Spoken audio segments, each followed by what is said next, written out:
Okay, so now we're going to talk a little bit more about various identities and ways of being. So I have a few follow-up questions for you. So the first one is, why is it important to be aware of and knowledgeable about various identities and ways of being? Now, I didn't expect to have anything to say, but so one thing I was thinking is that it helps me decenter my own experiences. So not thinking that I am the norm or that I can assume that other people are like me, or that the identities that I identify with are somehow more important or more natural than someone else's.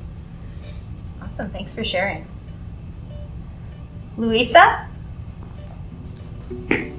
So, I was just thinking that it's important just because regardless of whether you are somebody that's in the community or not, or identifies as being in the community, I think that like everyone has an equal amount of responsibility to act in a way where you're not like using like oppressive language or things like that. So when you're as knowledgeable as possible, like everyone who surrounds you therefore is knowledgeable as well, even if like it shouldn't just be on queer people to educate others and be knowledgeable about various identities or ways of being. Yeah, I think it's really important to understand that just because you're queer, for example, doesn't mean you know everything about sexual, gender, and romantic minority or experiences or diversity, right? So for example, with myself, I got a PhD in gay, but I had to work my butt off for that, right? So I actually did a lot of professional development on my own. In terms of readings and research, and I participated in a lot of webinars and things like that. So even for myself, who is a sexual and gender minority, I had to do a lot of the work. So as I said before, LGBTQ people aren't, this one monolithic group. We all have to like know and understand the various identities within and under the rainbow in order to better support each other and understand and advocate for each other.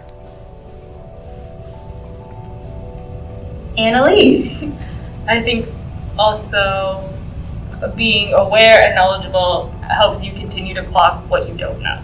So understanding that you don't know an identity, but you have like the resources and the skill and the like self-directed learning ability to go, okay, I don't know what this is. I don't have to ask this person right away. I know how to find that. I know how to learn that.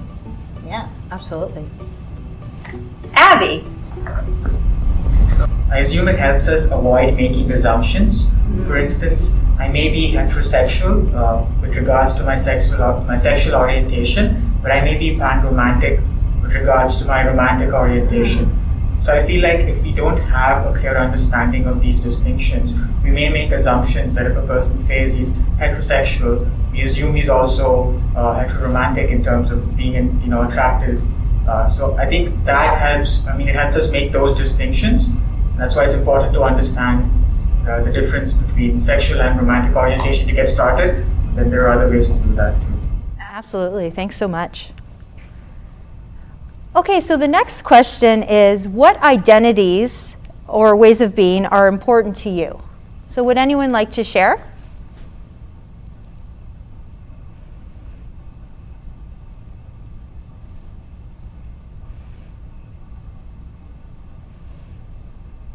Kelsey, thank you. I think an identity that's really important to me is identifying as a woman and sort of how I feel connected to the other women in my life and sort of women at large, sort of that, past, present, and future, and sort of being connected to that history of women. So that's important to me, and I just, feel it in my gut.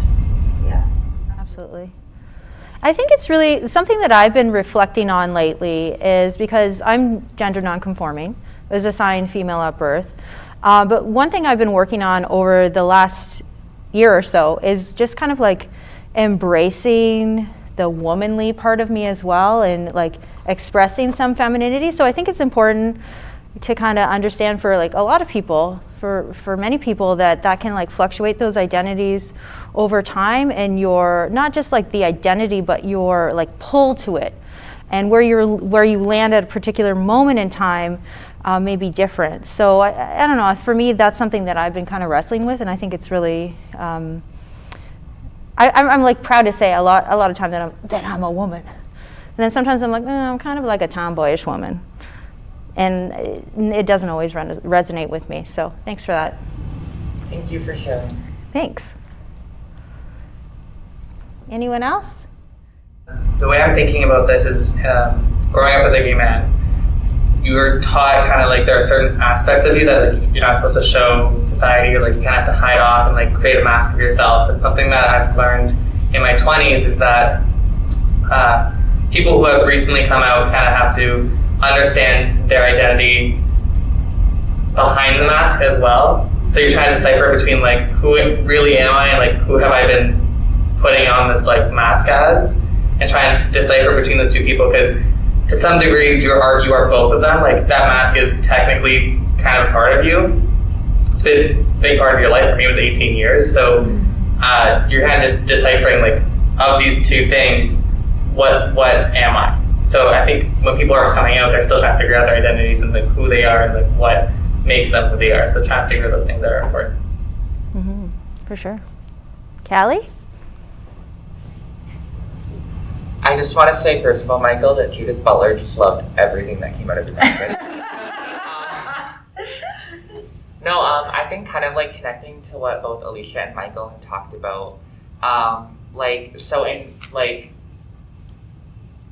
what you were saying about like kind of like how everybody's kind of on their own journey with where they're at. Like I had the absolute unfortunate tragedy of being assigned male at birth, but I really value my identity as a trans woman. But what I have to work through right now is I just really, really struggle with the notion of anything masculine and like those things being connected to me right now, because it's something that like I tried to be for so long, and like I pushed who I truly was like away from, because I was trying to fit in. I was trying to be what I thought was normal.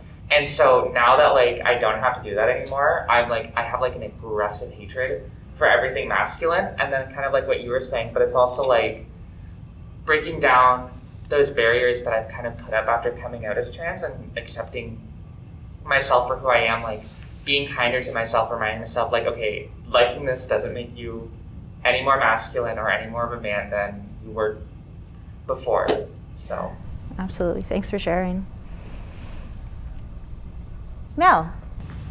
So Callie, when you're talking, this is not an equivalent experience at all. And as you're talking, what I was reflecting on it is, redefining for me what it means to be Black.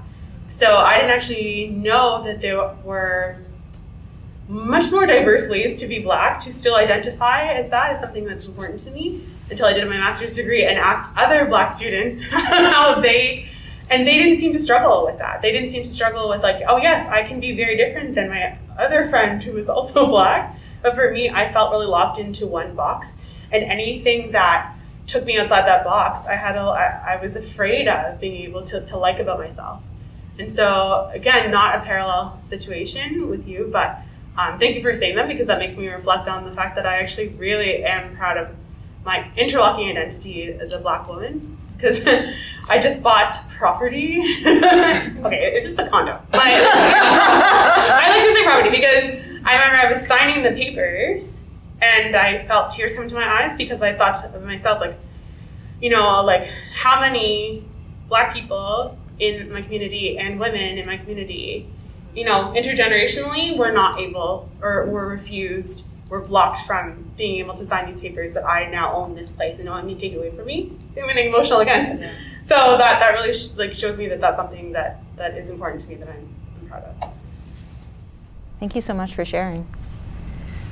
I think as I'm listening to everyone, I'm thinking about my interlocking identities, and I think growing up, I think even within our internal self, unconsciously, consciously, we might create a hierarchy of different identities that we have.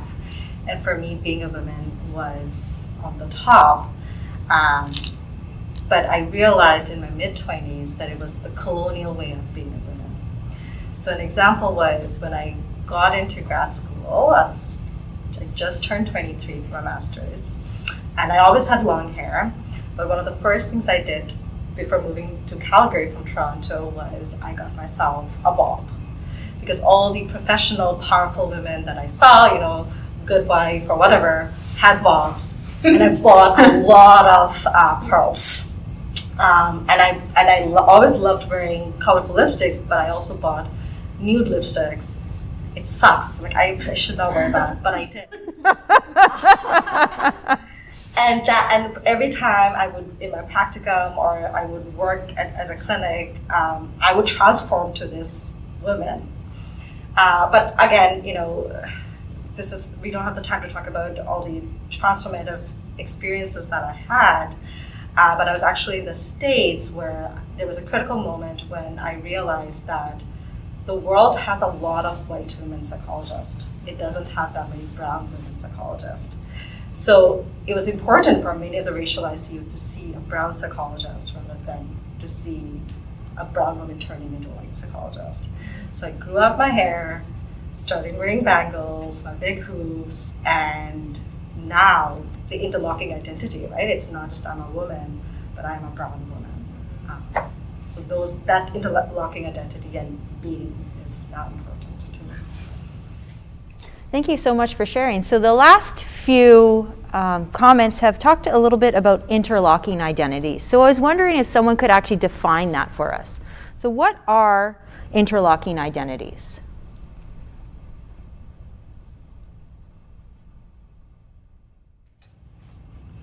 It's all your ways of being that you recognize or label or want as a part of yourself, and the way that those work together, and the way that it shapes the way that you experience the world, the way you move, the way you express yourself.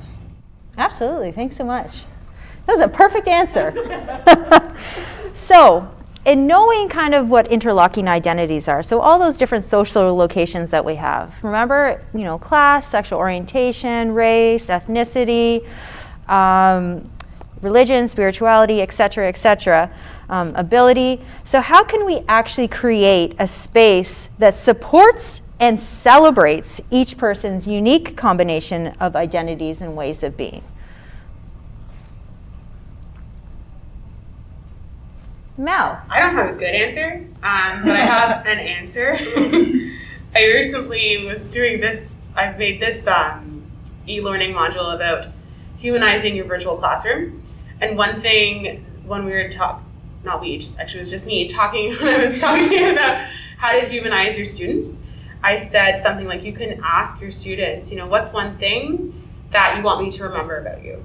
And just even with that, I felt that it's a beginning. So it's not a great answer because there's so many more things that you can do, but if people are looking for an intro, that's one of them. Okay, so you're speaking to kind of purposely carving out a space for people to actually share parts of themselves that they want to, that are true and right to them, and that they feel are important, right? Yeah. Yeah, sounds better. Louisa? Yeah, just to add on what Mel said, it kind of just goes back to why it's important to be aware and knowledgeable, because I think that if you're knowledgeable, it already shows that you care, or you care enough to know.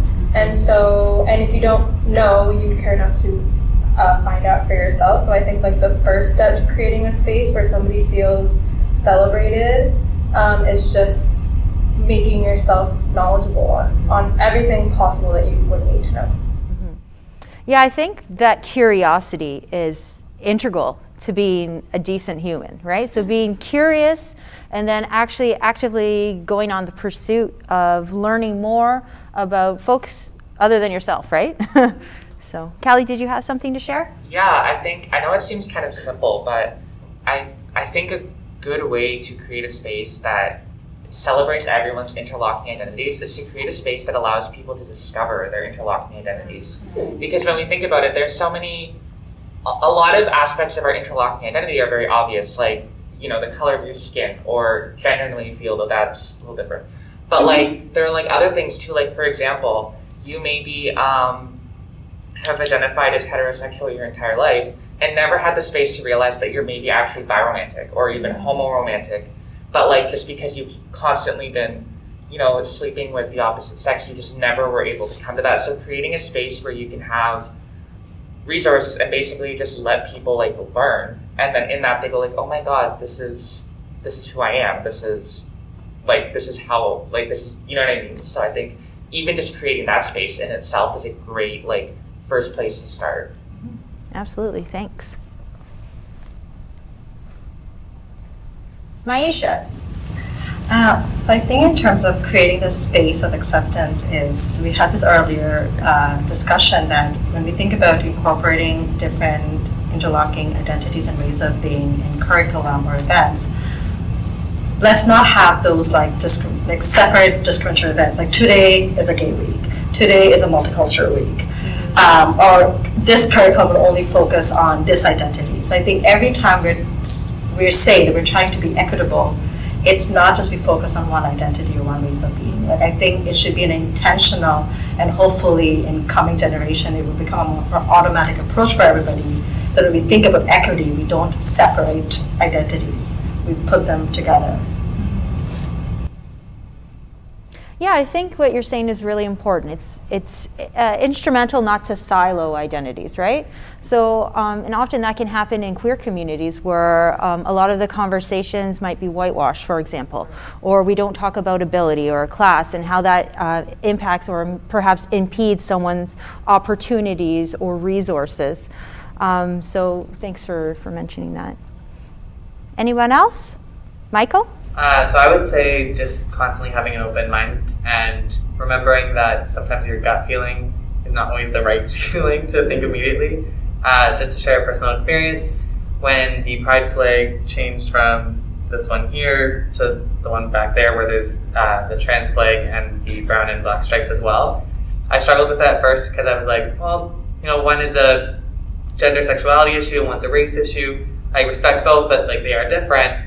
And I remember struggling with that, but you know, being in post-secondary, I have like the critical literacy skills, so I would go and do my research, and I was like, oh, okay, I get it now. Like they're interlocking, and there's different experiences here that I'm not seeing as a white person. And now it's like for me, I view that as the primary pride flag in my eyes. And so that's just an experience where had I not done the research and gone past that gut feeling, then I would have been missing out on other people's experiences and not having it in my physical space as well. Yeah. Now? So I wonder then for educators if part of it is